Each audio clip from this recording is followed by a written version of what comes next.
सभी लोगों का स्वागत है फिर से एक बार शकाना ग्लोरी मिनिस्ट्रीज की तरफ से और eagle vision school of profits international की तरफ से हम भविष्य सूचक पाठशाला नंबर 48 यानी प्रॉफिटिक स्कूल नंबर 48 पर है और दूसरा भाग है। और उससे पहले हम एक गायन लेंगे कि देखो कोई आ रहा है, प्रभु यीशु मसीह जल्दी आने वाला है, क्या हम उसके लिए तैयार हैं? वो न्याय करने आने वाला है, इस संसार में आने वाला है, अच्छाई और बुराई दोनों का न्याय करने वाला है।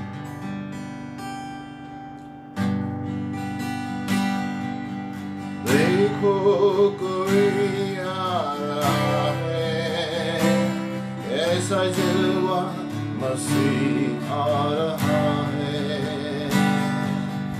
आंखें उठा के तो देखो कैसे शान से मसीह आ रहा है।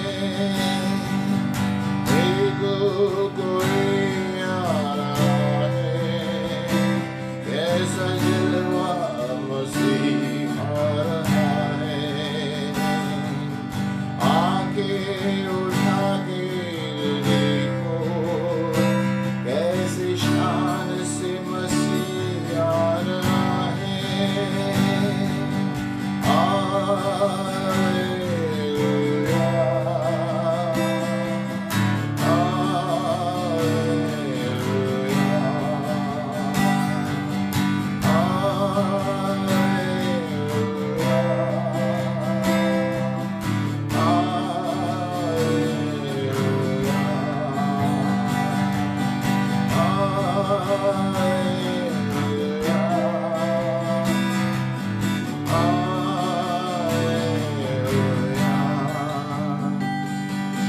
देखो कोई आ रहा है, ऐसा जलवा मसीह आ रहा है।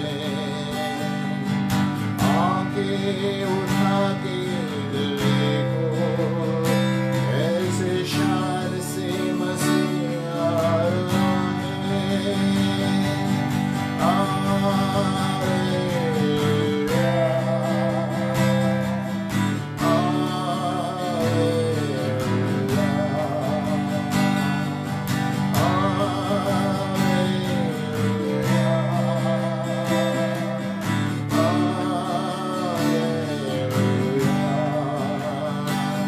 वो भी कैसी सवारी है देखो, आसमां की बेदारी तो देखो।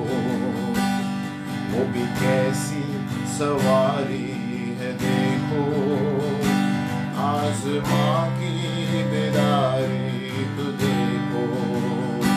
बाजे बजते हैं, दूध गाते हैं, बाजे बजते हैं, दूध गाते हैं, क्योंकि दूल्हा चला रहा है। देखो कोई आ रहा है, कैसा जलवा मसीह आ रहा है। आंखें उठा के तो देखो ऐसे शान से मसीह आ रहा है।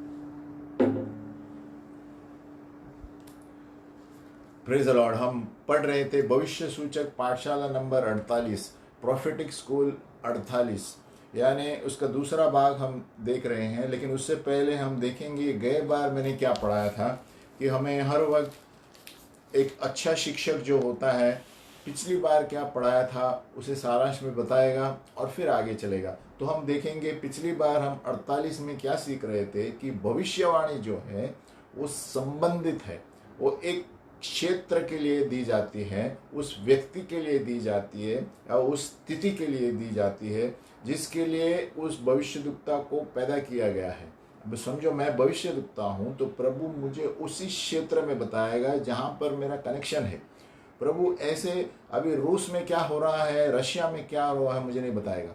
प्रभु बताएगा मुझे भारत देश में क्या हो रहा है, या मेरे क्षेत्र में मेरी कलीसिया में क्या होनी चाहिए, बंगाल में क्या होना चाहिए, यहाँ पर क्या होना चाहिए, क्योंकि मैं इस देश के संबंधित हूँ। तो कोई भी प्रभु भविष्यवाणी देता है तो आउट ऑफ द वे कहाँ पर नहीं देगा।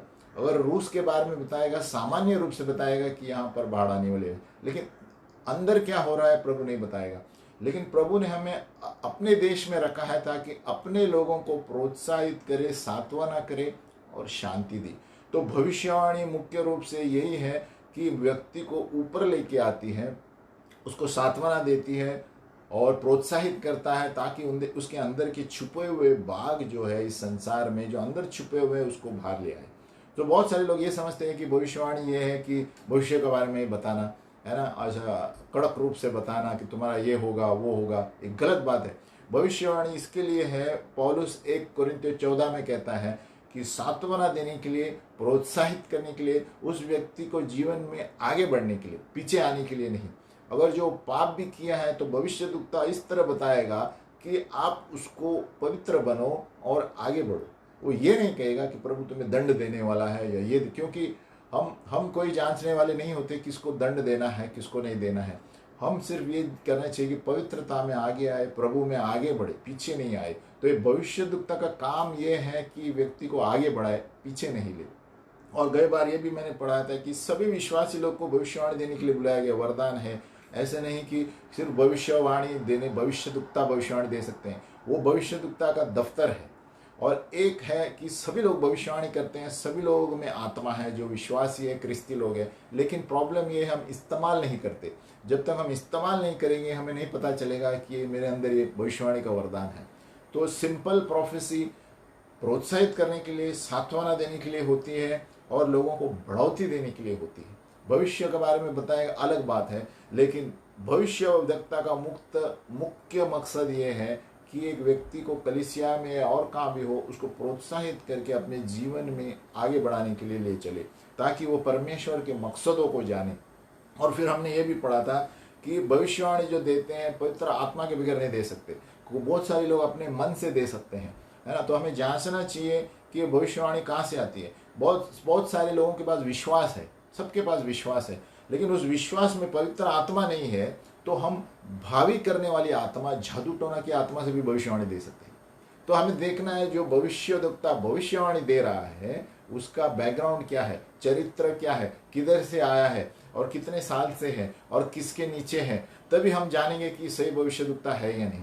आजकल आप देखेंगे बहुत सारे भविष्यद्वक्ता घूमते हैं अफ्रीका के खास करके, लेकिन हमें देखना है कि अफ्रीका का जड़ जादू टोना में है, तो जादू टोना से भी भविष्यवाणी दे सकते हैं। तो हमें परखना है जो भविष्यवाणी देता है वो भविष्यद्वक्ता पश्चाताप सिखाता है, वचन सिखाता है, प्रभु का उद्धार सिखाता है। सबसे पहले हाथ में बाइबल है क्या उसके। बहुत सारे भविष्यद्वक्ता ऐसे घूमते हैं जो हाथ में कुछ नहीं है लेकिन गाड़ी का नंबर बोलते हैं और ये यहाँ ऐसे होगा वैसे। वो हमें लेकर क्या करना है, हमें देखना है कि प्रभु हमें क्या बोलता है।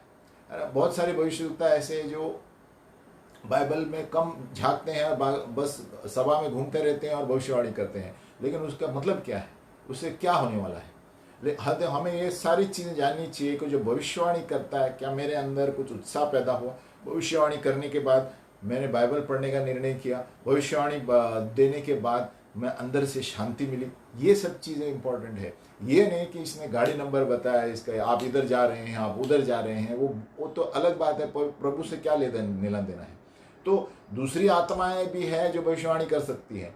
तो इसलिए यहाँ पर लिखा है, हमने गए बार पढ़े थे, भविष्यवाणी विश्वास के साथ आत्मा भी होना चाहिए। तो पवित्र आत्मा वाले व्यक्ति भविष्यवाणी कर सकता है ना। पतरस ये कहता है कि पुराने लोगों में जो आत्मा समाई गई थी उन्होंने अपने मन से नहीं लेकिन आत्मा के द्वारा भविष्यवाणी की। एक पतरस है। तो पवित्र आत्मा की बहुत ज़रूरी है। और थोड़े लोग ऐसे भी हैं, अगर जो पवित्र आत्मा नहीं है और सिर्फ विश्वास से चलते हैं, तो यूनानी भाषा में इसे करिश्मा कहते हैं, वो एक बोलने की उसका वरदान है। और जो विश्वास से ही भविष्यवाणी करते हैं, वो उनका एक खतरा ये है कि वो दूसरे जग से भी भविष्यवाणी कर सकते हैं। इसलिए हमें संभालना है कि कौन भविष्यवाणी किस तरह करता है, उसका बैकग्राउंड क्या है, उसका कितने साल से भविष्य दुखता है, कहाँ से आया है, और सबसे मुख्य वो कलीसिया के अधीन रहना चाहिए। अगर जो एक भविष्य दुखता अकेले घूमता है और किसी का उत्तरदायी नहीं है, तो बहुत संभालना है, क्योंकि ये भविष्य दुखता गलत जगह से आ सकता है, गलत जगह से भविष्यवाणी कर सकता है। तो इस तरह हमने देखा था कि 5 कदम परमेश्वर बात करेगा भविष्यद्वक्ता से, पवित्र आत्मा उसको परवानगी देगा, फिर भविष्यद्वक्ता विश्वास से पवित्र आत्मा के द्वारा बोलेगा, और फिर लोग उस भविष्यवाणी को जांचेंगे। तो जांचना भी ज़रूरी है कि ये वचन के अनुसार बोल रहा है, क्या हवा में बोल रहा है, क्योंकि मैं भी कुछ बोल सकता हूँ, आप भी कुछ बोल सकते हैं, भविष्यवाणी है। लेकिन भविष्यवाणी जब होती है तो अंदर शांति आनी चाहिए, अंदर एक उत्सुकता पैदा होनी चाहिए, प्रोत्साहित होना चाहिए, और वचन के अनुसार मुख्य होना चाहिए कि प्रभु मुझे क्या बता रहा है इस भविष्यवाणी, कि मुझे किस क्षेत्र में सुधरना है, किस क्षेत्र में आगे बढ़ना है, किस क्षेत्रों में नहीं बढ़ना है, ये भविष्यवाणी बताता है हमें। हमने तो ये गए बार का सारांश में बता रहा हूँ कि जैसे सैमुएल जो भविष्यद्वक्ता था वचन में, उसको सॉल के गधे घूमे थे, तो गधे घूमे थे वो प्रभु ने बताया उसको। तो ये क्या सवाल है कि गधे घूमने की चीज़ें प्रभु ने उसको बताई, क्योंकि सैमुएल एक ऐसा भविष्यद्वक्ता था जो राजाओं को अभिषेक करता था। तो वो गधा उसका था, सॉल का था, और सॉल राजा बनने वाला था। तो प्रभु ने कनेक्शन वाली चीज़ों की भविष्यवाणी बताएगा। तो वो सॉल उधर गधे ढूंढते ढूंढते आया, उसको पता था सैमुएल को एक दिन पहले ही वो गधे मिल जाएंगे, गधे, लेकिन पहले से ही प्रभु ने बताया उसको गधों के बारे में। अब ये गधों का क्या कनेक्शन है भविष्यवाणी में, लेकिन गधों का कनेक्शन है क्योंकि सॉल के गधा ढूंढते ढूंढते वो सैमुएल के पास आने वाला था, और सैमुएल उसे अभिषेक देगा कि तुम अगले राजा होगे इजराइल के। तो ये कनेक्शन है। तो जब भविष्यद्वक्ता भविष्यवाणी देता है, प्रभु किसी संबंध में ही देगा, कुछ कारण के लिए देगा और उसके मकसद के लिए देगा। और जब वो वहां पर आया, सॉल तो आश्चर्यचकित हुआ, इसको कैसे पता मेरे गधे घूमे थे। तो ये सच भविष्यद्वक्ता है जो प्रभु ने अपने क्षेत्र में चुना है। तो भविष्यद्वक्ता एक संबंधित चीज है, एक संबंध में प्रभु भविष्यवाणी देगा, उस देश के लिए, उस क्षेत्र के लिए, उस व्यक्ति के लिए। और फिर हमने आगे ये भी पढ़ा था कि शिष्यों के बारे में पढ़ा था, है ना। प्रेरित 21:4 में पौलुस के शिष्य जो थे, उन्होंने भविष्यवाणी की कि आप यरूशलेम में मत जाओ, वहां पर खतरा है। अभी देखो, ऐसे भी भविष्यवाणी देंगे लोग, साधारण रूप से आपको बताएंगे आपके क्षेत्र में, लेकिन मुझे चुनना है कि मैं जानता हूं उसके बारे में ज़्यादा क्या है। वो देने वाले कुछ ज़्यादा मेरे बारे में नहीं जानते। अगर जो मैंने भविष्यवाणी दी कि आपके जीवन में यहाँ ये शहर में मत जाओ, आप जाने वाले हैं, ये शहर में मत जाओ, लेकिन पौलुस को उन्होंने ऐसे ही कहा, आप यरूशलेम में मत जाओ क्योंकि वहाँ पर खतरा है, क्योंकि यहूदी लोग आपके लिए ठहरे हैं। अभी देखो, पौलुस को पता था कि उनके क्या क्या खतरे हैं, और वो खतरे झेल कर चलता था। तो पौलुस ने सुना नहीं, वो यरूशलेम में गया। तो यहाँ भविष्यवाणी दी इन्होंने कि आप मत जाओ, खतरा है। अभी उन्होंने सामान्य रूप से दी कि यहाँ खतरा है, ऐसे हमें भविष्यवाणी में आया, लेकिन पौलुस ज़्यादा जानता था। पौलुस को प्रभु ने बताया था कि आपको खतरे झेल कर ही मैं आगे लेने वाला हूँ। तो पौलुस तो रुका नहीं उस भविष्यवाणी में, वो आगे गया। तो दोनों तरफ भविष्यवाणी जब होते हैं, तो जो भविष्यवाणी हमें देता है वो भी हमें लिख कर रखना चाहिए और परखना चाहिए। इसने तो सिर्फ इतना ही बताया, अंदर की चीज़ तो मुझे पता है, मुझे क्या करना है। तो प्रभु कभी कभी खाली चिन्ह देगा, एक सिंबल देगा आपके बारे में, आपके चीज़ों के बारे में, घर के बारे में। हमें डिसाइड करना है कि मुझे आगे बढ़ना है, पीछे हटना है। तो प्रभु एक चिन्ह देगा और उसके द्वारा हम सलाह ले सकते हैं हमारे अगुवाओं के। तो ये बात है कि सभी भविष्यवाणियाँ हाँ करके नंदी बैल की तरह सुनना नहीं चाहिए, कि हमें देखना चाहिए वचन मुझे मेरे लिए है, सही है, वचन के अनुसार क्या है। अंदर से आपको लगेगा ये मेरे लिए ही है, और अगर जो मेरे लिए है भी तो प्रभु बाकी की चीज़ें बताएगा। उन्होंने आधे ही बताए, आपको बाकी का काम करना है। कभी कभी भविष्यद्वक्ता पूर्ण रूप से आपके बारे में नहीं जानते, वो सिर्फ बताएगा मुझे ऐसा लग रहा है कि आप ये शहर में जाने वाले हैं, इतना ही बताएगा। लेकिन कौन से शहर में जाने वाले हैं, क्या करना है, मुझे ही पता है। तो कभी कभी प्रभु आधा भविष्यवाणी देगा, आधा और कोई आके देगा। तो इसलिए हर एक भविष्यवाणी में हमें घाई नहीं करना चाहिए, अरे इसने ऐसे कहा मुझे जल्दी जल्दी कुछ करना चाहिए। नहीं नहीं, प्रभु घाई का परमेश्वर नहीं है। कोई भी भविष्यवक्ता आता है, आप मोबाइल पे रिकॉर्ड कीजिए, ये बहुत अच्छी बात है, रिकॉर्ड कीजिए। जब बात करता है तो आप घर में जाके सुन सकते हैं प्रभु क्या बात कर रहा है मुझे, और लिख सकते हैं। जितना हम लिखते हैं उतना प्रभु भविष्यवाणी के बारे में आपको ज़्यादा बताएगा। तो हमने ये सारी चीज़ें पढ़ी थी गए बार, हम सारांश में बता रहे हैं। और बताया था भविष्यवाणी दिशा है, दिशा बताती है आप इस क्षेत्र में आपको कुछ करना है, उस क्षेत्र में करना है। भविष्यवक्ता सिर्फ आपको समय बताएगा, भविष्यवक्ता आपको एक जगह बताएगा, तो आपको पता है आपको उस दिशा में कुछ कार्य करना है ना। तो भविष्यवाणी का मतलब ये भी है कि जब हमें कुछ प्रभु कोई बोलता है कुछ, तो हमें उस पर कुछ तो भी एक्शन करना है। प्रभु हमें टाइम पास के लिए कुछ नहीं बोलेगा। प्रभु कुछ बोलता है तो हमें कुछ करना है, इसके लिए बोलता है। एक पैर, हाथ पैर हिलाना है उस पर। अभी यहाँ पर हम देखते हैं प्रेरित में दिया गया था कि एक भविष्यवक्ता आकर ने कहा यहाँ पर अकाल होने वाला है एंटियोक में, है ना, और इस कलीसिया के क्षेत्र में अकाल आने वाला है। प्रेरित आप पढ़ेंगे, प्रेरित का 11 वचन में। तो ये पहले क्यों बताया, दिशा बताई प्रभु ने, एंटियोक क्षेत्र में अकाल आने वाला है। क्यों बताई? क्योंकि आपको कुछ करना है उसके लिए। तो उन्होंने क्या किया, जैसे भविष्यवाणी दी उन्होंने पैसा जमा किया अकाल के लिए। और तो मतलब प्रभु पहले से ही बताता है, हम पहले से तैयार है ना। तो यहाँ पर उन्होंने क्या किया, उसी वक्त भेंट लेना शुरू किया कलीसिया में। क्यों? वो भेंट लेकर वो पहले से जमा करे और जिसके पास अन्न नहीं है उनको जाके बांटे, है ना। तो यहाँ पर देखो ये भविष्यवाणी दिशा की ओर है। कभी कभी हमें आपको प्रभु बताएगा कि आप अपना जो पैसे हैं सही तरह से इन्वेस्ट कीजिए। प्रभु ऐसे ही बताएगा भविष्यवक्ता के बारे। तो हमें सोचना है कि हम कहाँ पैसे लगा रहे हैं, हम सही जगह पर लगा रहे हैं क्या, तो सलाह लेनी चाहिए। तो इसीलिए प्रभु ने बताया, है ना। अगर जो आप कहाँ पर डाल रहे हैं पैसे, तो भविष्यवक्ता आपको प्रोत्साहित करेगा, हाँ आप ये जहाँ डाल रहे हैं आप वहीं पर डालिए। तो ये एक भविष्यवाणी के रूप में आपको पता चलता है, इसे कैसे पता मेरे पैसे का इन्वेस्टमेंट चालू है। तो ये प्रूफ हो जाता है कि हाँ मेरे दिल में था, इसने बताया तो प्रभु बता रहा है। लेकिन अगर जो कुछ आउट ऑफ द वे कोई भविष्यवाणी कर रहा है, मैंने कभी सुना ही नहीं और इसने हवा में कुछ बोल दिया है, तो हमें परखना चाहिए, 2 व्यक्ति से पूछना चाहिए, ये भविष्यवाणी जांचनी चाहिए।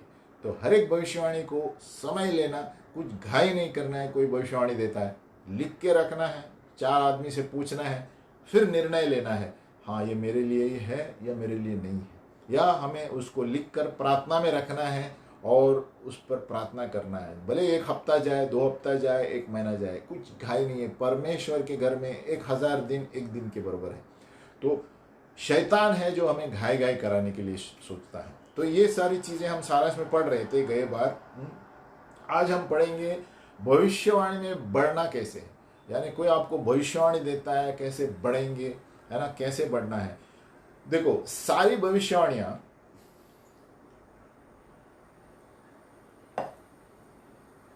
हर एक भविष्यवाणियां जहां पर भी संसार में होगी, कोई भी दे रहा है, ये एक भाग में होता है, पूर्ण रूप से कोई नहीं देगा। नंबर 2 शर्त होता है उसमें भविष्यवाणी में। नंबर 3 वो भविष्यवाणी किसी संबंधित है, जैसे मैंने अभी बताया। नंबर 4 वो भविष्यवाणी एक दिशा में रहेगी। तो ये 4 चीजें हैं भविष्यवाणी जब कोई करता है। नंबर 1 वो आधे भाग में ही भविष्यवाणी देगा, पूर्ण रूप से अभी तक किसी को पता नहीं है एक व्यक्ति के बारे में, मेरा प्रभु थोड़ा थोड़ा ही छोड़ेगा। जैसे हम कहते हैं पुड़ी, थोड़ा पुड़ी छोड़ेगा। तो प्रभु पूर्ण रूप से 100% एक चीज एक व्यक्ति के बारे में नहीं बताएगा कभी। थोड़ा थोड़ा बताते बताते प्रभु आगे बढ़ाएगा व्यक्ति को, और दूसरा भविष्यवक्ता आएगा, दूसरा आधा बताएगा। तो हम फिर निश्चिंत हो जाते हैं कि हाँ ये मेरे लिए है।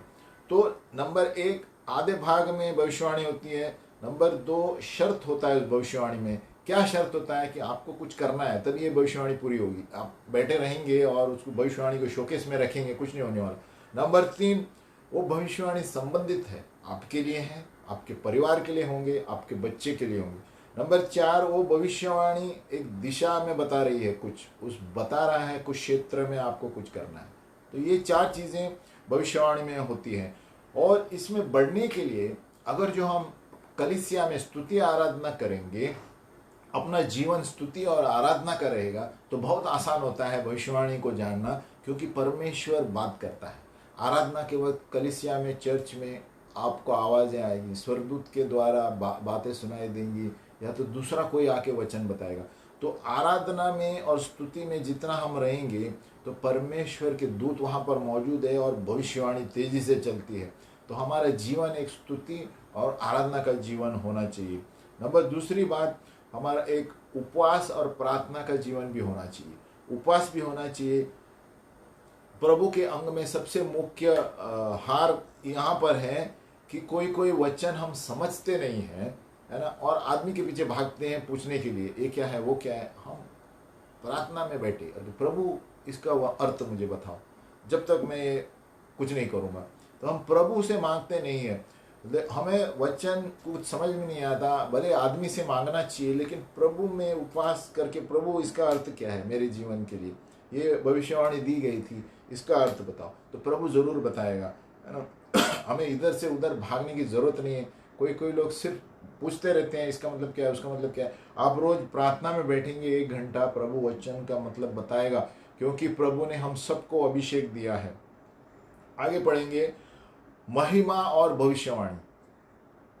बहुत सारे लोग कलीसिया आते हैं, वचन सुनते हैं, प्रचार सुनते हैं, बाइबल पढ़ते हैं, गाते हैं, स्तुति करते हैं, लेकिन कुछ बदलाव नहीं है।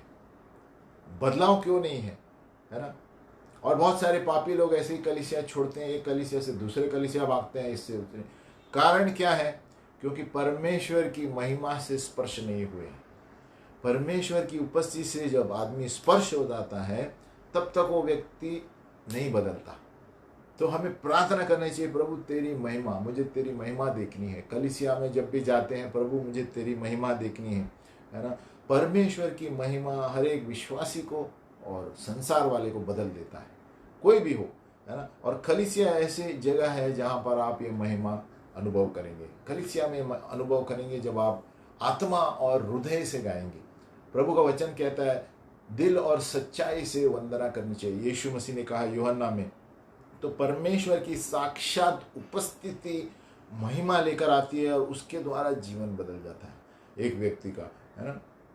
फिर इसीलिए हमें एकदम सच, खरी प्रोफेसी जो होती है, सच्ची भविष्यवक्ता और भविष्यवाणी जो है, वो एक आत्मिक क्षेत्र को ही बदल देता है। आप एक क्षेत्र में खड़े हैं जहाँ पर 50 लोग हैं, 100 लोग हैं, जब भी एक भविष्यवाणी कोई बोलता है तो खुद ब खुद उस वातावरण कलीसिया में बदल जाता है। तभी हमें समझना चाहिए कि ये सच्चा भविष्यवक्ता है। क्या होता है, कोई आनंद होता है, और वो जब कुछ बोलता है तो हमें बहुत अच्छा लगता है और प्रोत्साहित हो जाते हैं। तो समझ जाना कि परमेश्वर की उपस्थिति है वहाँ पर, और वातावरण बदल जाता है, और परमेश्वर की महिमा वहाँ पर है और चमत्कार होने का चांस है। सो परमेश्वर ने जब इजराइल लोगों को मिस्र देश से बाहर लाया, उन्होंने 10 पीड़ा वहाँ पर लेके आए, चिन्ह और चमत्कार के द्वारा, भविष्यवक्ताओं के द्वारा, है ना, ताकि वो लोग आगे नहीं बढ़े, ताकि अलौकिक रूप देखकर वो लोग, है ना, जाने की सच क्या है। और बहुत सारे वक्त परमेश्वर ने भविष्यवक्ताओं के द्वारा किया, क्योंकि अभिषेक जो है बंधन को तोड़ देता है। जब अभिषेक और परमेश्वर के अभिषेक, भविष्यवक्ताओं का जो अभिषेक चलता है, उसके द्वारा कलीसिया में जो अड़चन है, नीचे दुखाव है, सारे बंधन की चीज़ें टूट जाती है और खुशी का वातावरण, आनंद का वातावरण आ जाता है। तो भविष्यवक्ता का ये भी काम है, वो एक ऐसा वातावरण पैदा करता है जहाँ वरदान उभर आते हैं, कलीसिया में बाहर उभर आते हैं और परमेश्वर की महिमा नीचे आती है।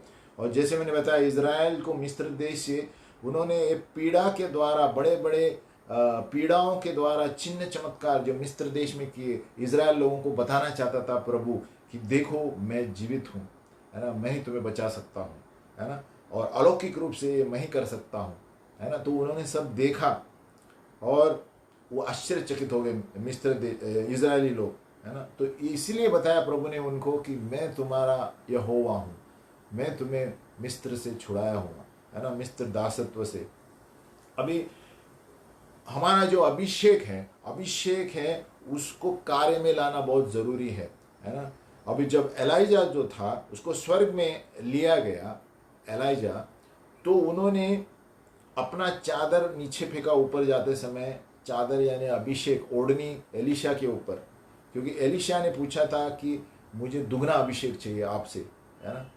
और ये अभिषेक बहुत महत्वपूर्ण है।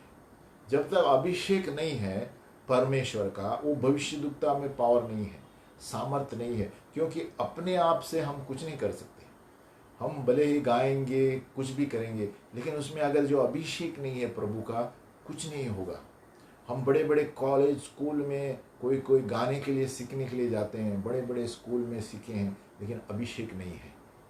तो अभिषेक चाहिए, तब जो आप साधारण बिना गिटार लिए भी गाओगे तो अभिषेक रहेगा।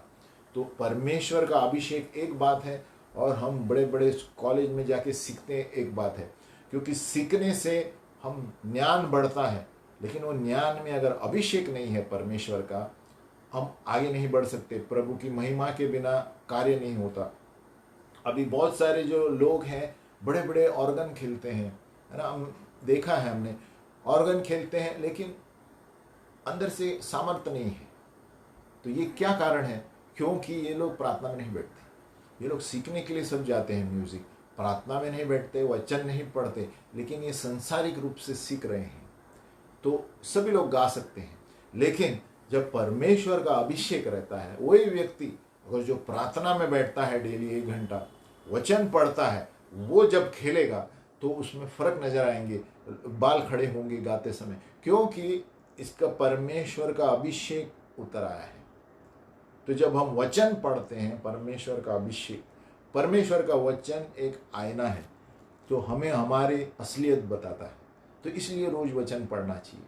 कुछ भी नहीं पढ़ेगा चलेगा, वचन पढ़ेंगे तो प्रभु खुद ब खुद आपको सामर्थ्यपूर्वक बनाएगा, क्योंकि वचन, यीशु मसीह ने कहा मेरा वचन आत्मा है और जीवन है। तो अंत के दिन में भी इस संसार में सब कुछ छोड़ दो, आप वचन पढ़ेंगे और पालन करेंगे, आपको कोई हाथ नहीं लगा सकता। जब तक आप वचन के अनुसार चल रहे हैं, भले 10,000 गिरेंगे, कुछ भी होगा, कोविड हो या कुछ भी हो, आपको कुछ असर नहीं पड़ने वाला, क्योंकि परमेश्वर का अभिषेक जो वचन में आपके अंदर है। न कोई पीड़ा, भजन संहिता 91 हम पढ़ते हैं। तो इसलिए परमेश्वर का अभिषेक भविष्यवाणी में जरूरत है ना। तो हमें पता चलता है, कोई भविष्यद्वक्ता अभिषेक में चलता है तो तुरंत हमें अंदर से कुछ महसूस होगा, आत्मा में शांति और सामर्थ्य महसूस होगा, वातावरण में कलीसिया के अलग महसूस होगा। तो उससे पता चलता है ये परमेश्वर की उपस्थिति में चल रहा है एक भविष्यद्वक्ता।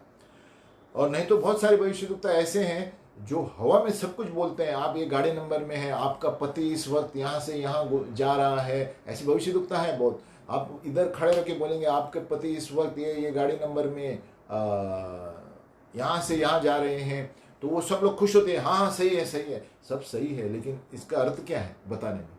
अब इसमें क्या होने वाला है मेरा? आप गाड़ी नंबर में ये घूम रहे हैं। तो सवाल ये है कि उस व्यक्ति के परिवार के बारे में क्या बोल रहा है, कि आपका आत्मिक जीवन क्या है, उसके बारे में कुछ बताओ। देखो बहुत सारे भविष्यद्वक्ता बहुत सारी चीजें बताते हैं, हमें देखना है कि वो वचन के अनुसार क्या बचा रहा है। तो उससे पता चलता है कि ये भविष्यवाणी हवे में दूसरी है, आत्मिक चीज अलग है। तो हर एक भविष्यद्वक्ता आपको परखना है, तो इस तरफ परखिए कि ये क्या बात कर रहा है, संसार के बारे में बात कर रहा है, पैसों के बारे में बात कर रहा है, या वचन के बारे में बात कर रहा है। क्योंकि हर एक भविष्यद्वक्ता कोई भी चीज बताता है, वचन के अनुसार ताल्लुकात रहना चाहिए हमें। तो अभिषेक में चलता है तो हमें पता चलता है कि अभिषेक से बात कर रहा है व्यक्ति, है ना। तो आगे पढ़ते हैं, भावी करने वाली आत्मा, जादू टोना की आत्माएं। कभी जैसे मैंने बताया कि अगर हम अभिषेक से नहीं चलते हैं, हमारे मन से आ सकता है, प्रभु की वाणी नहीं हो सकती है। एजेकियल 37:7 में हम देखते हैं, एजेकियल कहता है इस आज्ञा के अनुसार मैं भविष्यवाणी करने लगा। किस आज्ञा के अनुसार? परमेश्वर की आज्ञा के अनुसार। तो परमेश्वर जब तक आज्ञा नहीं देता हम भविष्यवाणी नहीं कर सकते। परमेश्वर का अभिषेक रहना चाहिए, उसका अभिषेक, है ना। उसका मतलब वो तब तक भविष्यवाणी नहीं करेगा जब तक प्रभु उसे करने के लिए नहीं बोलता है। तो ऐसे होता है। एक व्यक्ति था, एक बहुत अभिषिक्त एकदम सभा थी, बहुत सारा सामर्थ्य प्रभु का। वहां पर एक भविष्यद्वक्ता था, और मैंने उस व्यक्ति ने पूछा परमेश्वर से, प्रभु मैं भविष्यवाणी करूं क्या, लोग मेरे पीछे हैं, भविष्यवाणी करो भविष्यवाणी करो। देखो ऐसे परख सकते हैं हम तो। और लोग ठहर रहे थे कि मैं कब भविष्यवाणी करूं, कब भविष्यवाणी करूं। अब ये अच्छा भविष्य दिखता था, ऐसा नहीं कि कोई, लेकिन प्रभु ने कहा आज तुम भविष्यवाणी नहीं करोगे। तो प्रभु उसको परखना चाहता था इस भविष्यद्वक्ता को कि अपने जिद पे जाएगा या मेरे आज्ञा के अनुसार चलेगा। तो इतना उत्सुक था भविष्यवाणी करने के लिए कि सारे लोग उसको देख रहे थे, कभी करेगा कभी करेगा। क्यों? क्योंकि वो जाना माना भविष्यद्वक्ता है। देखो कभी कभी प्रभु हमें जांचेगा, कितने हम बड़े भविष्यद्वक्ता होंगे, प्रभु कहेगा आज इधर कुछ मत बोलो, तो उसको प्रभु ने कहा आज इधर आप चुप बैठोगे। तो उसने थोड़ी देर सोचा, अपने अपने प्राण में लगा, शरीर में, क्यों नहीं करूं मैं, अरे इतना मुझे उत्तेजित हो रहा है करने के लिए। क्योंकि देखो प्रभु ने हमें वरदान दिए हैं, कभी कभी हम उत्तेजित रहते हैं इस्तेमाल करने के लिए, लेकिन कभी कभी प्रभु कहेगा चुप बैठो, कुछ बात मत करो यहाँ पर। तो प्रभु जानता है क्यों, लेकिन उसने बात नहीं किया, उस दिन बात नहीं किया। क्या वो भविष्यवाणी कर सकता था? कर सकता था, लेकिन वो भविष्यवाणी में सामर्थ्य नहीं होता, क्योंकि जब प्रभु ने कहा मत करो आज यहाँ पर। तो इसीलिए हमें बहुत सतर्क रहना है परमेश्वर की आवाज में, कि कान प्रभु बोल रहा है या मेरा मन बोल रहा है, प्रभु बोल रहा है या मेरा मन बोल रहा है। तो ये कभी होगा जब हम रोज प्रार्थना में बैठेंगे और रोज वचन पढ़ेंगे, तो खुद ब खुद परमेश्वर की नाजुक आवाज को हम पहचान पाएंगे, है ना। जिस तरह इस भविष्यद्वक्ता ने बहुत उत्सुक था, अरे सभी लोग ठहर रहे हैं मेरे, अब क्योंकि जाना माना भविष्यद्वक्ता है, प्रभु ने कहा तुम चुप बैठोगे, एक भी शब्द नहीं बोलोगे।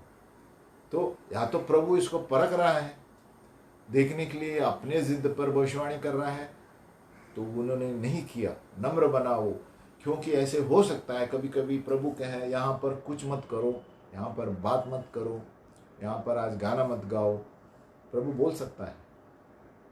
हमें परखने के लिए कि हम कितने नम्र हैं, क्योंकि कभी कभी हम इतने सामर्थ्य से भरे हुए रहते हैं वरदानों के द्वारा, घमंड आ जाता है कि अरे मैं यहाँ भी इस्तेमाल करूँगा, वहाँ भी इस्तेमाल। प्रभु कहेगा चुप, यहाँ पर बात नहीं करना है। तो हमें परखने के लिए कभी भविष्यद्वक्ताओं कहता है। आगे बढ़ते हैं कि गलतियां, भविष्यद्वक्ता की गलतियां कैसे पकड़ सकते हैं हम। भविष्यद्वक्ता, थोड़े भविष्यद्वक्ता ऐसे हैं जो संसार में बुरी चीजें करते हैं, उसको हाँ चलता है ये करेगा, ऐसे बोलेंगे आपको। तो आप परख सकते हैं ये झूठा भविष्यद्वक्ता है, क्योंकि कोई भी भविष्यद्वक्ता वचन के विरुद्ध कोई भी भविष्यवाणी नहीं दे सकता, है ना। बहुत सारे भविष्यद्वक्ता ऐसे हैं, अगर जो उदाहरण तौर पर पुरुषगामी, अब देखें पुरुष के साथ घूमते हैं, तो वो आके कोई उसको पूछेगा ये पुरुषगामी सही है क्या, तो वो कहेगा अरे चलता है, सारे संसार में कर रहे हैं, गलत है। परमेश्वर का वचन कहता है 3-4 पीढ़ी श्राप आता है ऐसे व्यक्ति को जो पुरुषगामी स्त्रीगामी में है। तो हमें परखना है कि वचन के अनुसार क्या बोलता है। बहुत सारे लोग बोलेंगे, भविष्यवाणी बोलेंगे चलता है, अब अभी शादी हुई है, इस संसार में चलता है, दूसरे पत्नी के साथ है। देखो बहुत सारे भविष्यद्वक्ता है ऐसे भी संसार में, झूठे भविष्यद्वक्ता। हमें परखना है कि ये कौन सी भविष्यवाणी है, इनकी गलतियां पकड़ सकते हैं वचन के अनुसार तुलना करके। एक ही सबूत है वचन, जब वो बात करते हैं हर एक चीज़ वचन के अनुसार मिलती जुलती है क्या।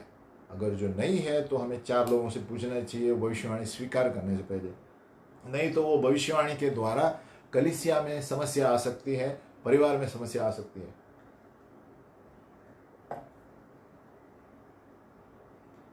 यहेजकेल 13:9, यहाँ पर झूठी भविष्यवाणी के बारे में देखो। जो भविष्यद्वक्ता झूठे दर्शन देखते हैं और झूठ मूठ भावी कहते हैं, मेरा हाथ उनके विरुद्ध होगा, परमेश्वर बात कर रहा है, और वे मेरी प्रजा की गोष्ठी में भागी न होंगे, न उनके नाम इज़राइल की नामावली में लिखे जाएंगे, और न वे इज़राइल के देश में प्रवेश करने पाएंगे। इससे तुम लोग जान लोगे कि मैं प्रभु यहोवा हूँ। क्योंकि उन्होंने शांति कही है, ऐसा कहकर मेरी प्रजा को बहकाया है, जबकि शांति है ही नहीं। और इसलिए कि जब कोई बीत बनाता है बिंत, तब वे उसकी कच्ची लेसाई करते हैं। यानी यहाँ क्या कह रहा है प्रभु, जहाँ पर शांति नहीं है वहाँ पर ये लोग बोल रहे हैं सब शांति है, शांति है, भविष्यवाणी झूठा बोल रहे हैं, झूठे भविष्यवाणी मन से बोल रहे हैं। तो ये परखना चाहिए। दूसरे तरह के भविष्यद्वक्ता कपटी लोग हैं, जिनको ये अभी भविष्यद्वक्ता नहीं है, ये आम लोगों के बारे में बता रहा हूँ। अभी एक कपटी लोग हैं, यानी ये संसार के अनुसार चल रहे हैं और भविष्यद्वक्ता के पास आएंगे और कहेंगे मेरे लिए वचन है क्या, मेरे लिए वचन है क्या, मेरे लिए वचन है क्या। तो प्रभु ऐसे लोगों को वचन कम देता है, क्योंकि प्रभु को पहले से पता है ये लोग तो अब जीवन संसार में जी रहे हैं, पाप में जी रहे हैं, और ये भविष्यवाणी देकर क्या करने वाले। कहने का मतलब कि वो लोग गलत चीजें उनके अंदर है, और संसार के लोग तो छोड़ो, उनको भविष्यवाणी देके कोई कोई प्रभु में आ जाता है कि अरे हाँ मैं कुछ गलत कर रहा हूँ, गलत कर रही हूँ, मैं पश्चाताप करूंगा। लेकिन विश्वासी लोग हैं थोड़े जो प्रभु में हैं, उनके बारे में बता रहा हूँ। अभी कैसा चित्र है देखो, बहुत सारे लोगों के अंदर एक तरह की मूर्ति है, हृदय में बना के रखा है, और वो भविष्यद्वक्ता से वचन स्वीकार करना चाहता है। मेरे लिए भविष्यवाणी है क्या, मेरे लिए भविष्यवाणी है क्या, है ना। बल जबकि उनके अंदर पहले से ही वो कुछ ऐसे कर रहे हैं जो प्रभु के विरुद्ध है, तो वो भविष्यवाणी का अर्थ नहीं होगा। ये विश्वासियों के बारे में बताता हूँ जो प्रभु को जानते हैं। और अंदर मूर्ति होना यानी क्या, ये कुछ भी हो सकता है जहाँ पर यीशु से भी ज़्यादा ये लोग ध्यान देते हैं, वो मूर्ति बना जाता है, उसको मूर्ति पूजा कहते हैं। एक मूर्ति शारीरिक रूप से है, एक मूर्ति ये भी है कि हम अपने जीवन में जब कोई भी चीज़ को प्रभु यीशु से ज़्यादा स्थान देते हैं, वो भी मूर्ति हो जाता है, हमारे लिए मूर्ति बन जाती है। तो ऐसे लोग आते हैं, और ये हो सकता है खेल कूद में भी हो सकता है, म्यूज़िक में हो सकता है, आपका व्यक्तिगत संबंध में हो सकता है, आपके बच्चों में भी हो सकता है। आप बच्चों से भी इतना प्यार कर सकते हैं और यीशु को कम कर सकते हैं, ये भी मूर्ति पूजा है। तो जो चीज़ में हम सोने से ज़्यादा, पैसों से ज़्यादा प्यार करते हैं, मूर्ति पूजा है। और यीशु को कम, हमारा बिजनेस में इतना टाइम है कि यीशु के पास टाइम नहीं है, मूर्ति पूजा है। क्योंकि हम हमारा ध्यान पूरा वहाँ पर बांट रहे हैं, यीशु को समय नहीं दे रहे हैं। तो ऐसे लोग आते हैं भविष्यवाणी करने के लिए, भविष्यवाणी करो, तो ऐसे लोगों को प्रभु भविष्यवाणी नहीं देता है, क्योंकि उनका 80% ध्यान बिजनेस पर है, प्रभु पर है ही नहीं। उनका ध्यान प्रभु यीशु मसीह ने क्या कहा, पहले मेरे राज्य और उसकी धार्मिकता को खोजो, ये रोटी कपड़ा मकान खुद ब खुद तुम्हारे पीछे आएगा। तो पहले प्रभु के राज्य को खोजना है, लेकिन ये पहले बिजनेस के राज्य को खोजते हैं, बाकी सारी चीज़ें बाद में।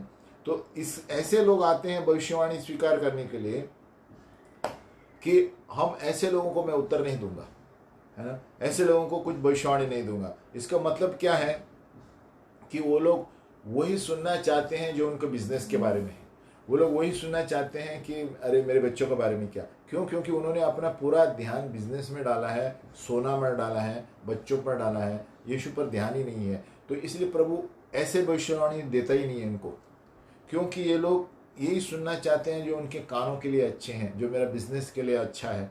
ऐसे भविष्यवाणियाँ से प्रभु परमेश्वर से अलग हो जाते हैं, मूर्ति पूजा कहते हैं, और ये अड़चन बन जाता है। इसलिए परमेश्वर ऐसी मूर्ति पूजक के लिए भविष्यवाणी नहीं देगा।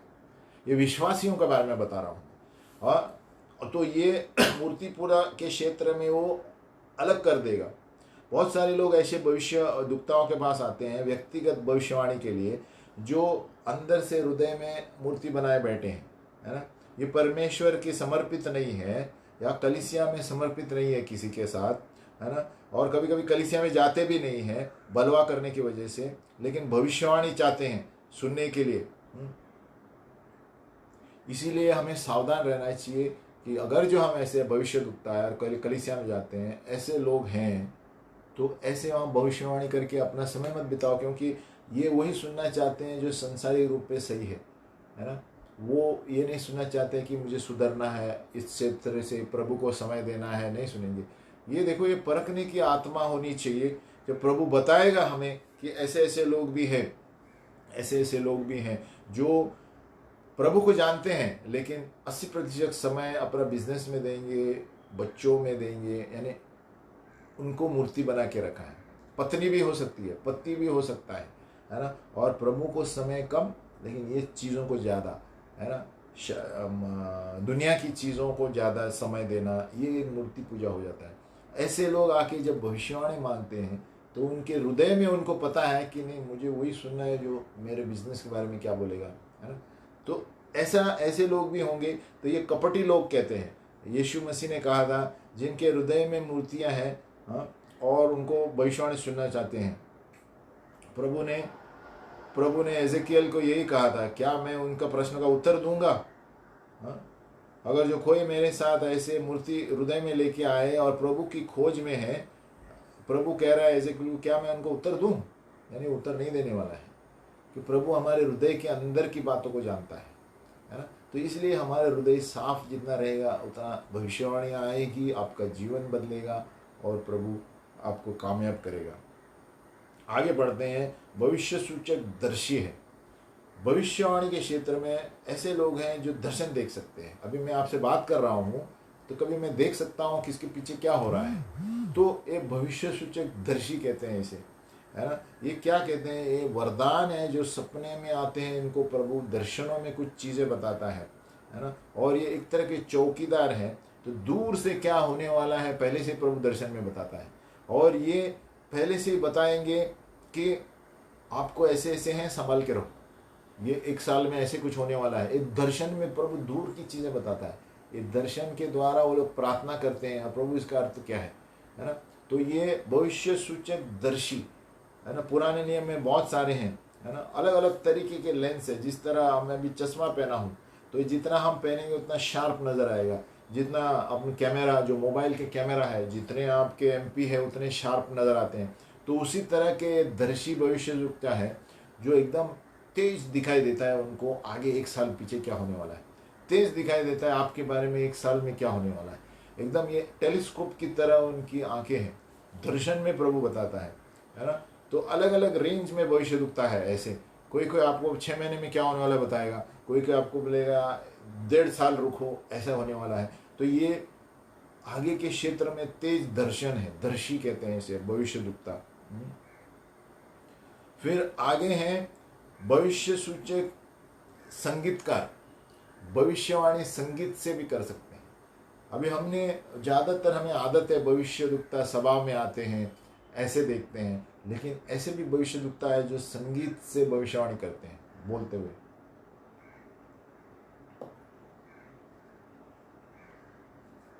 अभी इसमें बाइबल में था 3 व्यक्ति, हेमन, असाफ और जेडुतुन। ये भविष्य सूचक गायक थे। अभी देखेंगे आप भजन संहिता जो बाइबल में है, ये तीनों के भी भजन संहिता है उसमें।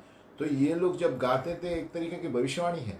हम जब भजन संहिता पढ़ते हैं तो हमारा दिल छूता है, ये भविष्यवाणी है। इसीलिए बाइबल में बहुत सारे भजन संहिता जो है भविष्यवाणी के रूप में है।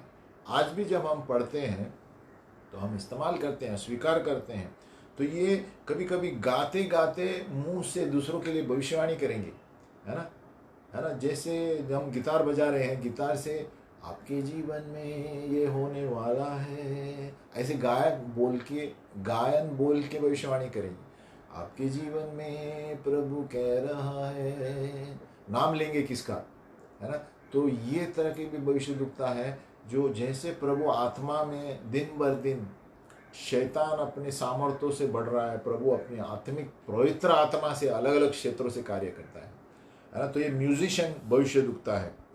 तो ये गाते गाते भविष्यवाणी देंगे, ज्ञान का शब्द देंगे सभा में, आपके जीवन में ऐसे हो रहा है, ऐसे गायक के रूप में भविष्यवाणी करेंगे, है ना।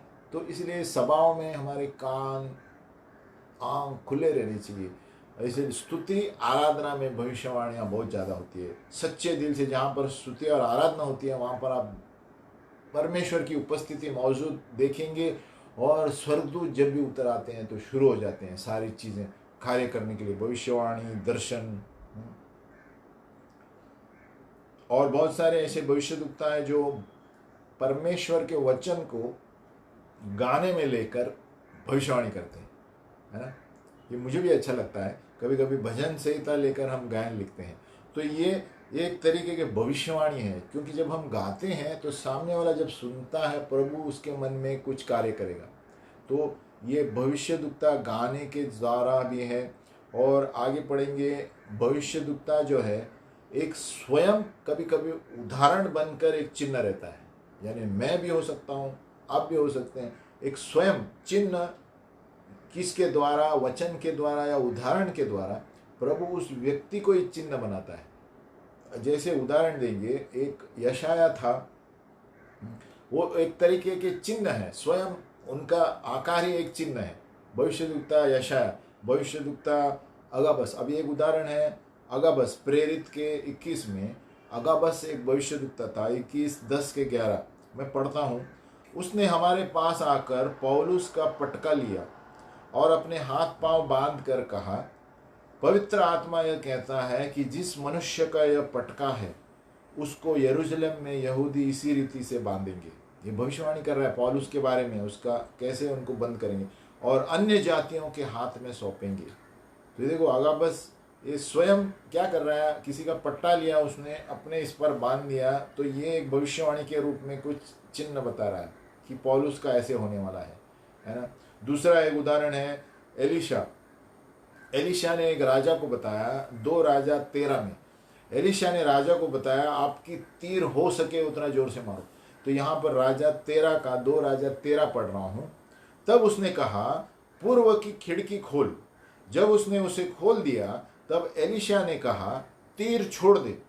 उसने तीर छोड़ा और एलिशा ने कहा, यह तीर यहोवा की ओर से छुटकारे अर्थात आराम से छुटकारे का चिन्ह है, इसीलिए तू अपेक में आराम को यहाँ तक मार लेगा कि उनका अंत कर डालेगा। फिर उसने कहा, तीरों को ले। और जब उसने उन्हें लिया तब उसने इज़राइल के राजा से कहा, भूमि पर मार। तब वह 3 बार मार कर ठहर गया। तो देखो अभी यहाँ पर उसको ज़्यादा बार मारना चाहिए था, तो उसने कहा 3 बार मार, लेकिन वो 3 ही बार मारा। तो उसने कहा 3 बार के उतना ही आपको विजय प्राप्त होगा उस राजा के ऊपर। तो देखो ये सारे चिन्ह हैं जो स्वयं भविष्यद्वक्ता करने के लिए बोलते हैं कि ऐसे हालत होने वाली है इस चिन्ह के अनुसार। इन्होंने तीर मारा, अगाबस ने पटका लेके इसमें मारा। ये स्वयं एक उदाहरण बन जाते हैं अपनी और शरीर के ऊपर कुछ कार्य करते हैं, है ना। और एक भविष्यद्वक्ता है यशाया। यशाया जो था 20 में आप देखेंगे, वो बिना चप्पल के और बिना कपड़े के चल रहा था। प्रभु ने उसको बोला था, ये स्वयं भविष्यवाणी एक चिन्ह है। ये क्यों? कि इजरायली लोग देखे कि तुम्हारा प्रॉब्लम होने वाला है, पश्चाताप करो, है ना। उस जमाने में जब कपड़े निकाल के चलते, मतलब ये पश्चाताप का एक चिन्ह था। तो प्रभु ने यशाया को कहा, तुम बिना कपड़े और बिना चप्पल के वो चल रहा था इतने महीने। यशाया का 20 आप पढ़ेंगे तो क्यों ये, तो क्या हुआ, ये स्वयं एक चिन्ह बनकर इजराइल के लिए था। तो लोग आकर पूछते थे, आप क्यों कर रहे हैं? तो प्रभु को बताएगा, ये प्रभु ने कहा है कि इजराइल के लोगों के लिए बताने के लिए मैं कर रहा हूँ। तो ये एक तरीके की भविष्यवाणी है, जब खुद वो लोग अपने ही ऊपर कार्य करते हैं, भविष्यद्वक्ता, है ना। इसे इंग्लिश में प्रोफेटिक फोररनर्स कहते हैं, जहाँ पर लोग उन भविष्यद्वक्ताओं पर ही आकर्षित होते हैं। और एक भविष्यद्वक्ता था होशिया, उसके हमें समय कम है नहीं तो मैं बता। होशिया ऐसा व्यक्ति था, प्रभु ने कहा जाके ये वेश्या से शादी कर, और तो ये सोच में गिरा है क्या बोल रहा है प्रभु, लेकिन उसने किया। और प्रभु ये बताना चाहता था कि इजरायली लोग मेरे इस वेश्या की तरह है ना। कितने बार सुधारने पर भी अलग अलग जगह जाके मूर्ति पूजा करते हैं। तो ये भविष्यद्वक्ता के द्वारा इजरायली लोगों को बताना चाहता था। तो ये स्वयं अपने ऊपर एक चिन्ह के रूप में थे। आगे पढ़ते हैं, भविष्य सूचक पासबान और शिक्षक है। भविष्य सूचक पासबान और शिक्षक है। जैसे अगर जो हम शिक्षक है, जैसे हम पढ़ाते हैं परमेश्वर के वचन के अनुसार, प्रभु किसी के बारे में कुछ बताएगा। जब हम कलीसिया में पढ़ाते हैं, कभी कभी पढ़ाई हम छोड़कर बीच में तुरंत प्रभु बताता है इसको ये बता। तो ये भविष्य सूचक शिक्षक अभी हमारे साथ भी होता है। कभी कभी हम जब सिखाते सिखाते प्रभु बताएगा इसको ये बोल, प्रभु आपको आशीष देने वाला है, प्रभु आपको प्रभु में बने रहे, आपको प्रभु ऊंचाई पर लेने वाला है। हम शिक्षण छोड़ के प्रभु बोलेगा बोलने के लिए। तो ये एक तरीके के भविष्यवाणी है पासबानों को और शिक्षकों को। वो बीच में रुकेंगे सिखाते सिखाते और भविष्यवाणी करेंगे। तो कभी कभी लोगों को अचंभ लगता है, अरे ये शिक्षण छोड़ के क्या भविष्यवाणी कर रहा है। तो ये एक वरदान है, क्योंकि ये परमेश्वर का वचन जब निकलता है भविष्यवाणी भी निकलती है कभी कभी, है ना। ये हमारे साथ भी हुआ है प्रभु के अनुग्रह से कि कभी कभी हम भविष्य सिखाते सिखाते प्रभु उस व्यक्ति पर ध्यान देगा, प्रभु बोल रहा है आपको आपको नौकरी मिलने वाली है, ऐसे तुरंत ब्रेक दे के फिर शिक्षण चालू हो जाता है। तो इस तरह के भी भविष्यवाणी के वरदान है ना। ये परमेश्वर के वचन के अनुसार ये थोड़ा वचन प्रभु कभी कभी देगा और उस व्यक्ति को वचन भी देगा, प्रभु आपको ये बोल रहा है। कभी कभी पासबान और शिक्षक जो है खुद को उनको पता नहीं रहता ये वरदान है, ये इस्तेमाल करना है ना। उनको लगेगा कि ये मेरा मन है, लेकिन वचन के अनुसार जो लगता है वो मुंह खोल के बोल दो सामने किसी को व्यक्ति के बारे में है ना, क्योंकि वहीं से प्रभु आपको आगे लेकर चलेगा। और ये भविष्य सूचक क्षेत्र है। कभी कभी पासवान और शिक्षण बोलते नहीं है, उनको ये समझता है कि अरे शिक्षण के समय में कैसे भविष्यवाणी कर सकता हूँ। परमेश्वर हर रोज नया है, अलग अलग रीति से कार्य करता है पवित्र आत्मा के द्वारा। परमेश्वर कहता है जो मेरे आत्मा से चलते हैं मेरे बेटे और बेटियां हैं, है ना। जो रीति रिवाज के अनुसार ऐसे ही सिखाना है, वैसे ही आराधना करनी है, आत्मा से नहीं चलते। कभी कभी हो सकता है आराधना प्रभु कहेगा 1 घंटा लो, फिर शिक्षण लो, है ना। तो हमें तैयार रहना चाहिए प्रभु की आवाज़ सुनने के लिए कि प्रभु क्या बोल रहा है हमें, है ना। हमें जो भविष्यवाणी, पासबान और शिक्षक, ये भविष्य सूचक पासबान हो सकते हैं, भविष्य सूचक शिक्षक। तो जब हम पढ़ा रहे हैं, कोई अगर जो पासबान है या शिक्षक है, याद रहे कभी कभी प्रभु आपको बोलेगा उस व्यक्ति को ये बताओ। कभी ऐसा हुआ रहेगा या नहीं हुआ पता नहीं, मेरे साथ होता है। तो आपको सिंह पढ़ाते पढ़ाते आपको एक महिला बताएगा, एक व्यक्ति बताएगा, इसको बोलो कि प्रभु उनको आशीष देने वाला है, तो आप शिक्षण रोक के भविष्यवाणी करेंगे। तो ये एक तरीके का भविष्यवाणी है। ये अलग अलग तरीके के भविष्यवक्ता बता रहा हूँ, टीचर्स और पास्टर। तो हमें कभी कभी सोचते हैं मेरा मन है, अरे मैं शिक्षण के बीच में क्यों भविष्यवाणी करूँ, गलत है। भविष्यवाणी कर सकते हैं।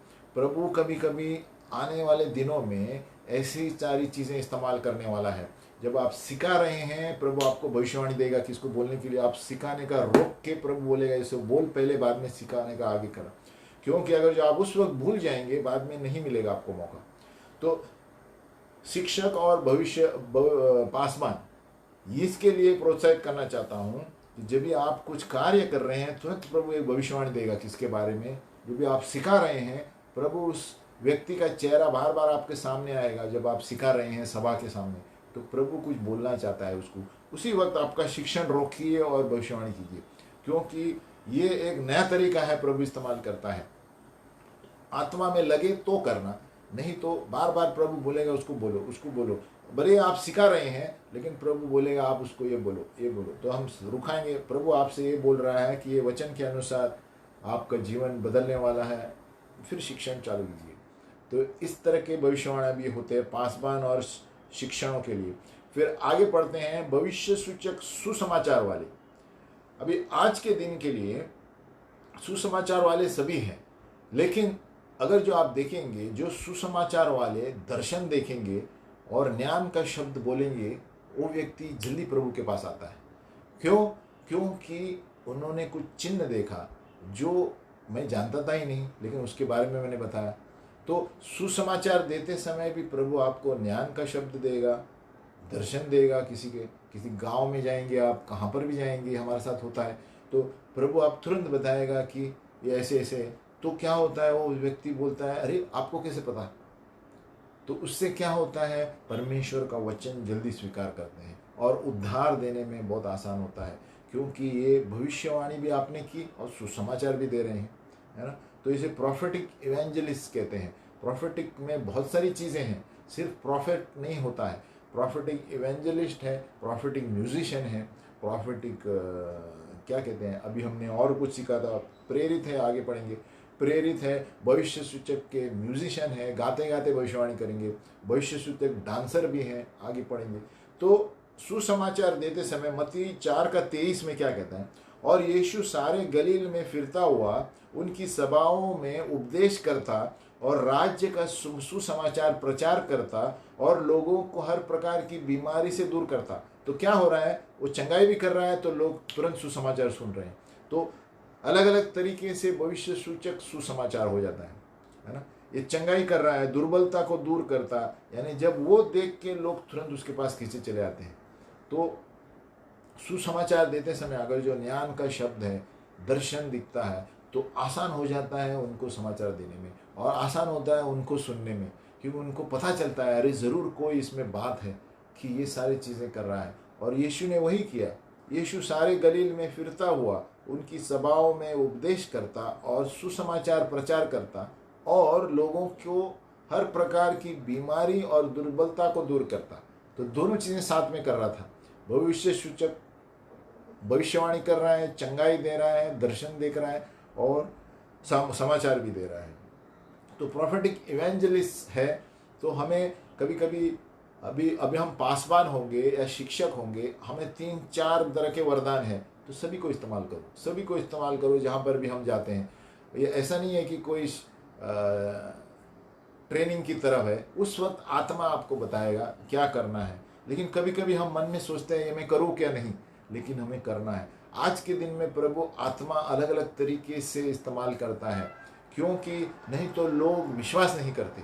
तो भविष्य सूचक सब चीज़ों में होता है तो क्या होता है, लोग विश्वास करने लगते हैं। अरे इसको कैसे पता है मेरे जीवन में क्या हो रहा है, इसको कैसे पता है मेरी ये बीमारी है, इसको कैसे पता है मेरे कबड़ में क्या रखा है। तो ये सब तरह की चीज़ें हो जाती हैं और समाचार देने में आसान होता है ना।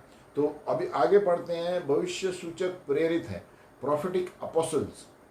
प्रोफेटिक अपोस्टल है। अभी अपोस्टल का मतलब है भेजा हुआ, सेंट वन। अभी यानी भेजा हुआ। एक प्रेरित का काम यही है, ज़्यादा से ज़्यादा कलीसिया बनाता है, गांव में होगा, शहरों में होगा। तो इसमें भी प्रभु उनको इस्तेमाल करता है ज़्यादा बड़े बड़े क्षेत्र में। प्रेरित भविष्यद्वक्ताओं को कभी सरकार को वो भविष्यवाणी देगा, सरकार के परिवार में कोई है तो उसको भविष्यवाणी देगा। तो उससे क्या होता है, वो एक सरकार के परिवार के द्वारा वो सरकार बदल सकता है, वो प्रभु का राज्य वहाँ पर आएगा। एक परिवार में वो पत्नी जाके उसको बताएगा और या किसी के बारे में भी बोल सकता है। तो प्रेरित भविष्यद्वक्ता क्या करते हैं, ये एक तरह के एम्बेसडर्स हैं, दूत हैं, देशों में बात करते हैं और चिन्ह और चमत्कार करते हैं। जैसे पौलुस का आप उदाहरण लो, शहर शहर देश देश में घूमता था और जब वो बोलता था तो लोग यहूदी खींचे चले आते थे। तो ज़्यादातर प्रेरित भविष्यद्वक्ता यानी भेजे हुए ये हर जगह जहाँ पर भी जाते हैं चिन्ह चमत्कार करके लोगों को सुसमाचार सुनाते हैं और अपने वरदानों के द्वारा प्रभु की ओर लोगों को लेकर आते हैं। प्रोफेटिक अपोस्टल इसे कहते हैं। अभी प्रोफेटिक इंटरसेसर्स हैं, भविष्य सूचक मध्यस्थी करने वाले। ये लोग बहुत बड़ा स्थान है, क्योंकि एक कलीसिया जो है ये मध्यस्थी के खंबे पर खड़ी रहती है। इनको ये पीछे छुपे हुए रहते हैं, लेकिन बहुत बड़ा काम इनका रहता है। अब अभी उदाहरण हमारी कलीसिया में जब हम प्रार्थना करते हैं, हर रोज़ 12-12:15 बजे महिलाएं प्रार्थना करती रहती हैं फ़ोन पर, भले बाहर मिलती नहीं है। तो ये क्या है, मध्यस्थी हो रहा है। मध्यस्थी हो रहा है तो शैतान के गढ़ टूट जाते हैं और प्रभु के कार्य हो रहे हैं। ये प्रोफेटिक इंटरसेसर क्या है, ये जिस तरह ये विश्वास करते हैं कि मध्यस्थी है ना, परमेश्वर के वचन के बीच में, यानी परमेश्वर का रीमा शब्द लेकर स्वर्ग से और ये धरती पर होने के लिए करते हैं। यानी स्वर्ग से आया हुआ शब्द धरती पर पूरा हो, जिस तरह हम हे स्वर्गीय पिता कहते हैं, है ना। अभी एक मरियम उदाहरण है इसका, है ना। अभी मरियम ने स्वीकारा, विश्वास किया, उस वचन पर खड़ी रही और प्रभु पर भाट जोती रही, मध्यस्थी करती रही होने के लिए। ये चुपचाप किसी को बताया नहीं उन्होंने। आप माता मरियम को देखेंगे, माँ मरियम जैसे प्रभु यीशु मसीह की माँ जो थी, उन्होंने यीशु मसीह को अपने गर्भ में ये कहा परमेश्वर का बीज था, है ना। तो भविष्य सूचक मध्यस्थी करने वाले इंटरसेसर्स वो अपने आत्मिक गर्भ में चीज़ें रखते हैं और प्रार्थना करते रहते हैं। ये संसार में कुछ नहीं बताएंगे, लेकिन जो प्रभु उन्हें बोलता है वो अंदर घर में बैठ के प्रार्थना करते रहते हैं और हमारे लिए, आपके लिए खड़े रहते हैं, है ना। यानी एक मरियम का उदाहरण इसलिए लिया कि मरियम को जो स्वर्गदूत ने आके वचन कहा, उन्होंने अपने दिल में रखा और उन्होंने सोचा ये किस तरह का संदेश है, लेकिन उन्होंने कहा जैसे प्रभु आपका वचन है वैसे मेरे जीवन में हो। लेकिन अंदर से वो सोचती रही, एक तरह से मध्यस्थी करती रही जब तक यीशु मसीह नहीं आया। तो भविष्य सूचक इंटरसेसर ऐसे होते हैं जो गर्भ में अंदर आत्मिक गर्भ में चीज़ें रख के प्रार्थना करते हैं, रो रो के, संसार के लिए, देश के लिए, और बहुत सारे बलिदान भी करते हैं, है ना। तो क्या कि जो प्रभु ने उनको दिया है उनको किसी को बताते नहीं हैं, लेकिन प्रार्थना करते हैं उसके लिए, और हमें विजय मिलता है। कलीसिया में, सभाओं में ये लोग पीछे बैठकर प्रार्थना करते हैं, जो वचन उनको दिया गया है वो पकड़ कर प्रार्थना करते हैं। तो ये एक तरह के भविष्य सूचक क्यों है? क्योंकि प्रभु इन्हें दर्शन देता है। जिस तरह मरियम को संदेश दिया, उस तरह प्रभु ये मध्यस्थी वालों को प्रभु दर्शन देता है। इसके लिए प्रार्थना करो, इस देश के लिए प्रार्थना करो, ये सरकार गिर रही है, यहाँ पर भ्रष्टाचार है। तो ये लोग किसी को बता नहीं सकते, अंदर बैठ के प्रार्थना करते हैं, और इनकी प्रार्थना की वजह से बाहर छुटकारा मिलता है, उनको आत्मिक रूप से पता चलता है। तो और ये भविष्य सूचक क्यों कहते हैं? क्योंकि इनको प्रभु दर्शन में बताता है, आज इस चीज़ के लिए प्रार्थना करो, आज इसको बाजू में रखो, इसके लिए प्रार्थना करो। ये दर्शन की बातें हैं, ज्ञान का शब्द है, इसके लिए प्रोफेटिक शब्द जोड़ा जाता है, क्योंकि ये लोग आगे देख सकते हैं प्रभु किस चीज़ के लिए प्रार्थना करना चाहता है, कहाँ पर युद्ध होने वाला है, कहाँ पर क्या होने वाला है, प्रार्थना करो, प्रार्थना करो। प्रोफेटिक इंटरसेसर। आगे पढ़ते हैं, भविष्य सूचक योद्धा है, वॉरियर्स। भविष्य सूचक वॉरियर जो होते हैं, ये लोग सुनेंगे, है ना, और परमेश्वर के वचन सुनेंगे, है ना, और उसके नीचे जो अड़चन आएंगे उसके लिए खड़े होंगे। प्रोफेटिक वॉरियर्स कहते हैं। और ये देख पाते हैं कि स्वर्गीय क्षेत्र में क्या हो रहा है। प्रोफेटिक वॉरियर्स ऐसे हैं जो एक योद्धा है, लेकिन योद्धा का मतलब ये नहीं बंदूक लेके, लेकिन ये वचन लेकर पकड़ के खड़े रहते हैं, और इनको दूसरे स्वर्ग आकाशीय क्षेत्र में क्या हो रहा है नजर आता है, और ये उनसे लड़ते रहते हैं। तो ये प्रोफेटिक वॉरियर है, जिससे परमेश्वर का वचन होते तक ये लोग लड़ेंगे और बाद में बंद करेंगे। यानी जब तक वो वचन पूरा ना हो, उनको पता है, बीच में जिस तरह मिखाएल ने, है ना, डैनियल के लिए मिखाएल आया था, दुष्ट आत्मा राजकुमार था। तो ये राजकुमार कौन से हैं? देश देश के शैतान के अवतार होते हैं। इनको रोकते हैं प्रार्थना होने के लिए, तो इससे लड़ते हैं भविष्य सूचक योद्धा। ये इनको सिर्फ काम ये है कि कौन से बड़े बड़े जो दुष्ट आत्माएं हैं इनसे लड़ते हैं वचन के द्वारा, और ताकि वो वचन धरती पर आकर पूरा हो जाए।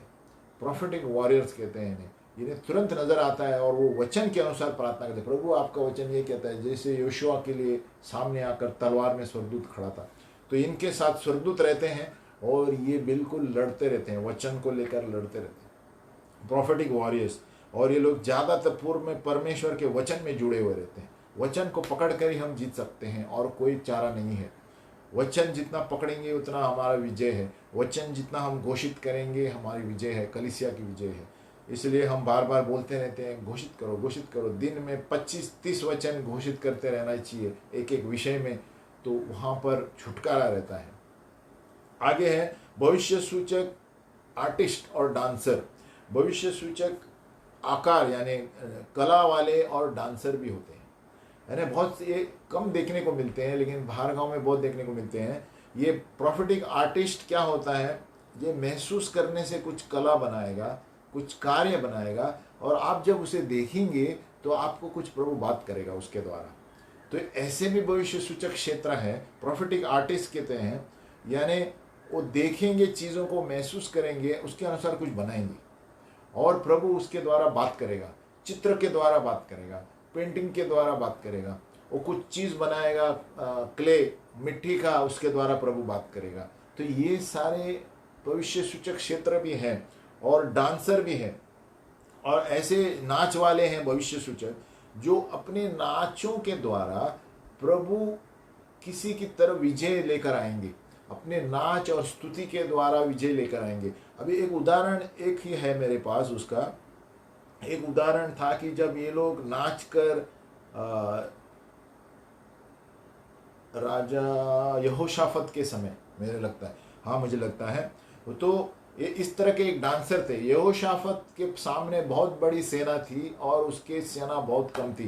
प्रभु ने उसे कहा, सामने अपने सेना को लेकर जाओ, नाचो, गाओ, तुरी फूको। तो ये एक तरह का उदाहरण है कि ये लोग अपने नाच के, है ना, जान के नाचते थे, गाते थे, और युद्ध जीतते थे।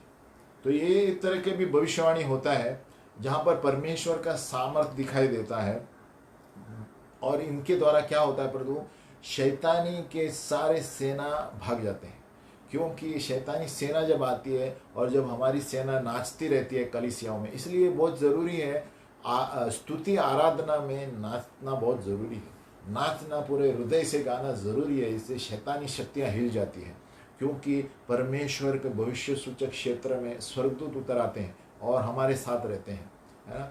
आप देखेंगे जब भी कलीसिया में आप नाचेंगे गाएंगे, आप तुरंत परमेश्वर के उपस्थिति महसूस करेंगे, सिंहासन महसूस करेंगे, दूत स्वर्गदूत नीचे महसूस करेंगे और भविष्यवाणियाँ शुरू होंगी, है ना, आत्मा और सच्चाई से करेंगे। तो यहाँ पर इसीलिए बॉटम लाइन ये है कि हर एक भविष्यवाणी के क्षेत्र में परमेश्वर का अभिषेक होना जरूरी है ना। और अभिषेक से ही भविष्यवाणी की तुलना करनी चाहिए, क्योंकि भविष्यवाणियाँ झूठे जगह से आ सकती हैं।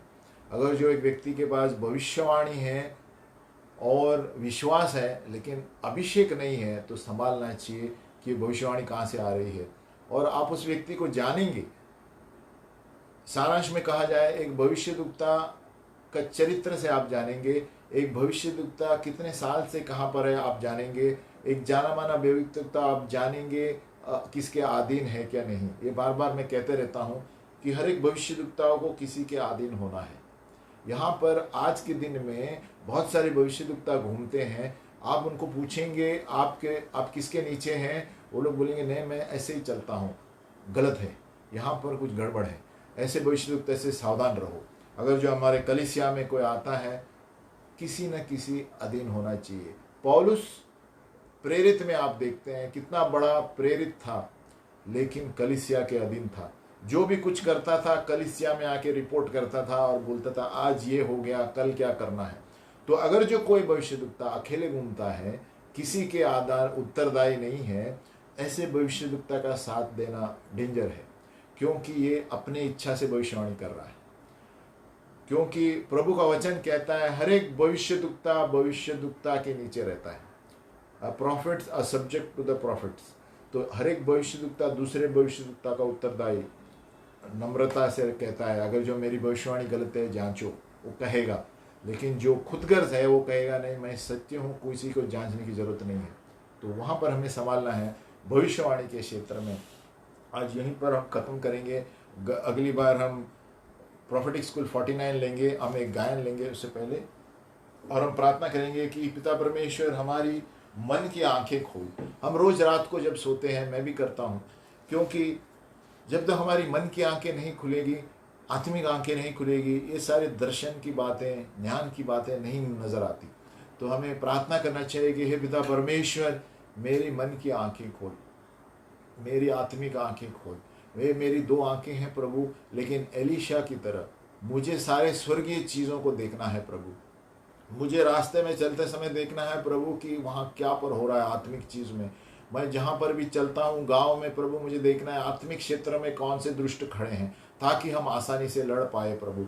हे पिता परमेश्वर हम प्रार्थना करते हैं जहाँ पर भी हमारी कलीसियाएँ हैं, जहाँ पर भी हम हैं प्रभु, हम जाने प्रभु कि यहाँ पर गलत आत्माएं चल रही है कि सही आत्माएं चल रही हैं, और ये आपके आंखों के खोलने से ही हो सकता है प्रभु। हमारी आंखें खोल प्रभु, आत्मिक आंखें खोल प्रभु। जैसे हम वचन पढ़ते हैं प्रभु, वो वचन के द्वारा हमें उज्ज्वलित कर, प्रज्वलित कर और प्रगटीकरण दे प्रभु, ताकि हम भविष्य सूचक क्षेत्र में जहाँ पर भी जाए ज्ञान का शब्द, दर्शन और बहुत सारी चीजें देखें, जिसके द्वारा लोग जान जाएं प्रभु कि हाँ सचमुच तू परमेश्वर है। यीशु के नाम में प्रार्थना करते हैं, आमीन।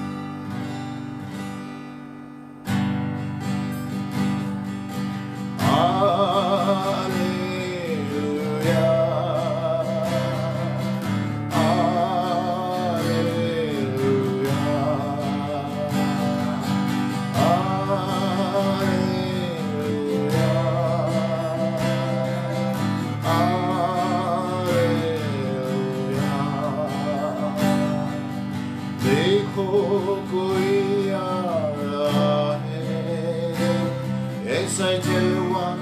मसीह आ रहा है। आंखें उठा के तो देखो कैसे शान से मसीह आ रहा है।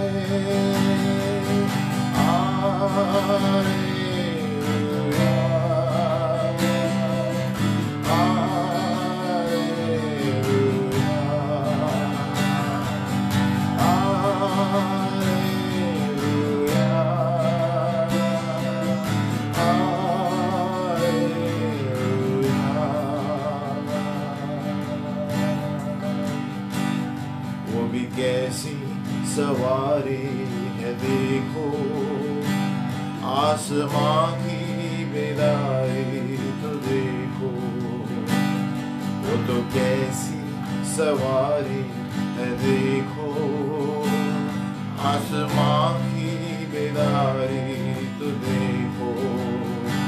बाजे बजते हैं, दूध गाते हैं, बाजे बजते हैं, दूध गाते हैं, क्योंकि दूल्हा मसीह आ रहा है। देखो मसीह आ रहा है, ऐसा जलवा मसीह आ रहा है। आंखें उठा के तो देखो ऐसे शान से यीशु आ रहा है।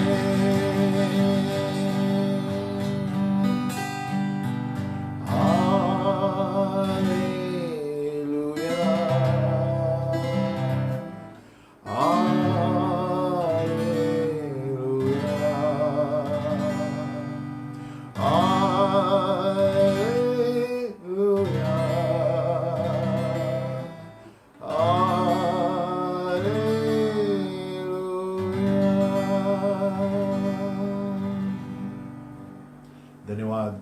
हम फिर से मिलेंगे अगली बार भविष्य सूचक पाठशाला नंबर 49। धन्यवाद। Thank you.